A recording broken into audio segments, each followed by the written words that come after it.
Identify the number of pi electrons in each of the following compounds. A. Each pi bond counts as 2 pi electrons, and the lone pair also counts as 2 pi electrons, giving a total of 10 pi electrons. B. Each pi bond counts as 2 pi electrons.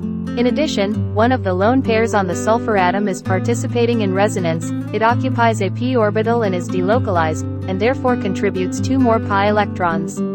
This gives a total of 6 pi electrons. C. Each pi bond counts as 2 pi electrons, giving a total of 10 pi electrons. D. Each pi bond counts as 2 pi electrons, giving a total of 4 pi electrons. The lone pair on the nitrogen atom does not occupy a p orbital, because the nitrogen atom is already using a p orbital to form a pi bond. The lone pair occupies an sp2 hybridized orbital and does not contribute any pi electrons. E. Each pi bond counts as 2 pi electrons, giving a total of 6 pi electrons. The carbocation represents an empty p orbital and does not contribute any pi electrons.